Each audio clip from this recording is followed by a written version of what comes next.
Okay.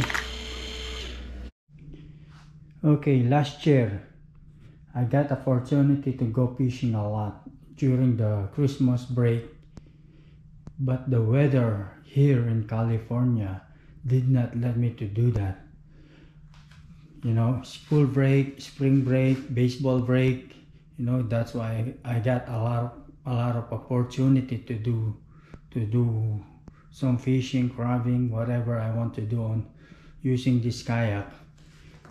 But now everything, school is on, baseball is on, so I don't know when I'm gonna able to use this kayak again. While I'm not using this kayak going fishing or crabbing, whatever, I'm gonna do a little bit upgrade on this kayak. I'm gonna add this trolling motor. It's a 30-pound Thrust trolling motor. It's a Minn Kota.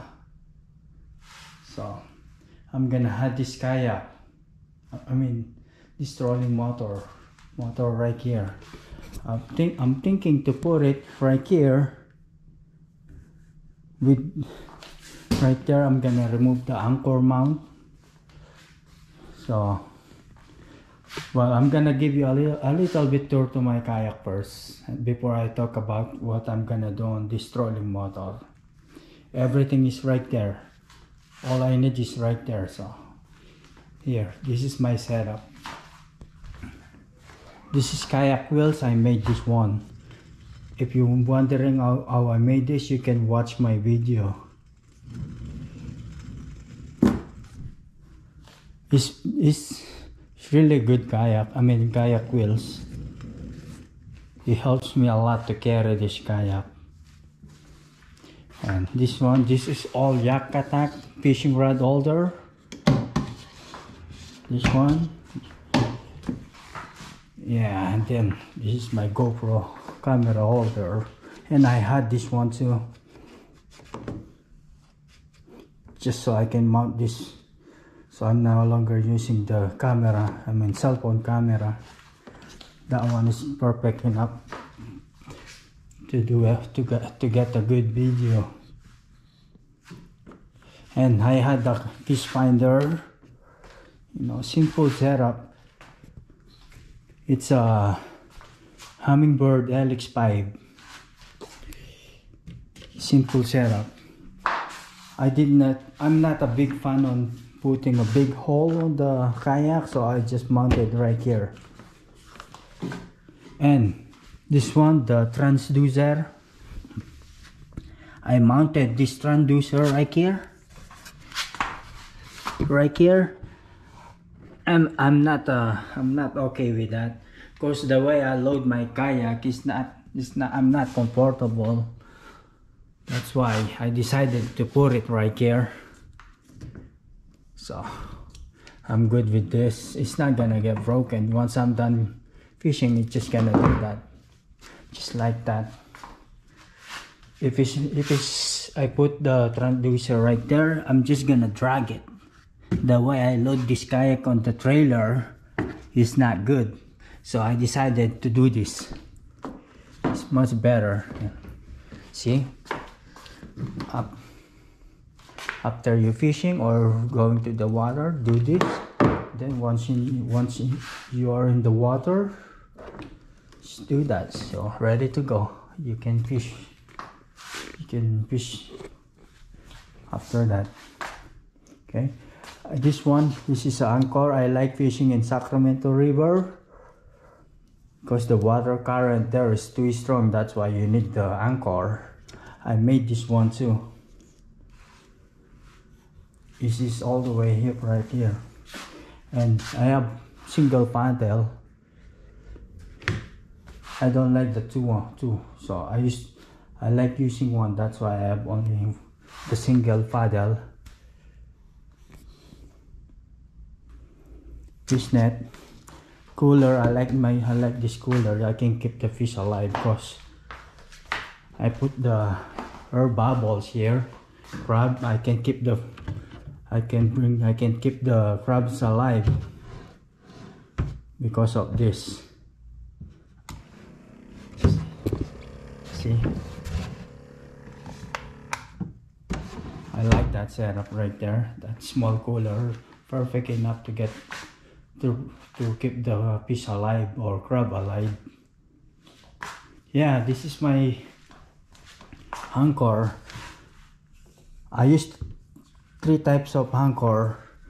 1.5 pound anchor, not good on the in Sacramento River, and I use 5 pounds, still not good.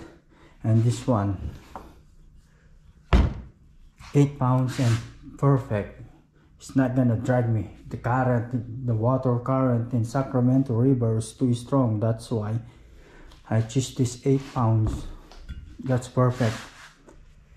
I only use that in Sacramento River. You know, the water current there is very strong. That's why I use this one.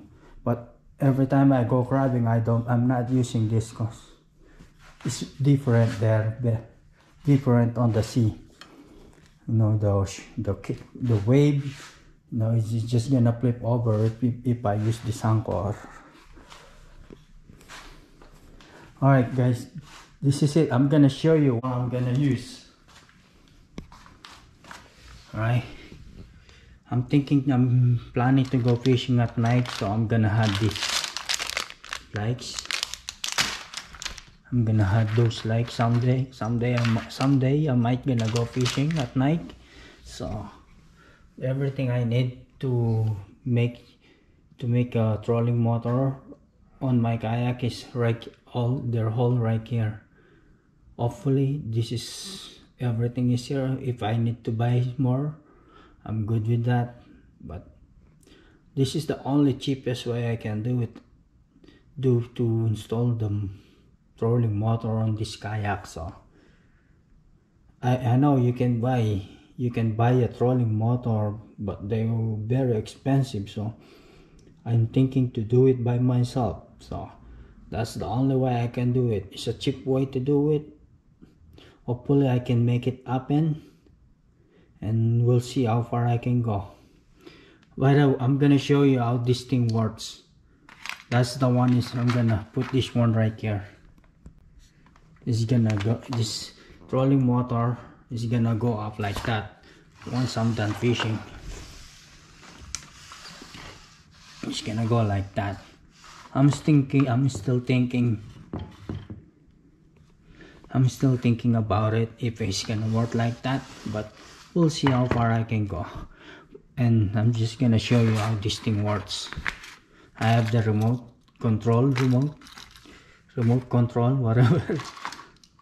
I'm just gonna show you how this thing works. I'm using a Duracell battery. This is a battery. I use that one on my fish finder, but I'm just gonna use it for now right here. I'm just gonna show you guys how this thing works. So it's not easy to connect this in one hand. You don't want them to touch each other, so it might gonna create it might gonna explode when they touch each other, the positive and the negative. So I'm good here. It's ready to go. I'm just gonna show you this guys how this thing gonna work.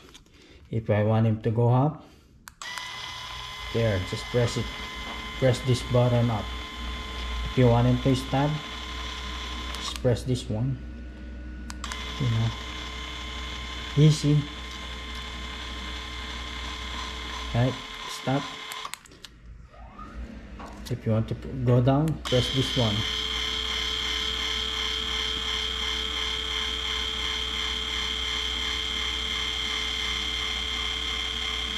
It's gonna stop by itself, but if you reach the bottom, it's gonna stop by itself. But if you want him to stop, just press this middle, you know, just like that. Press it, it's gonna stop. Press it again, it's gonna continue to move up.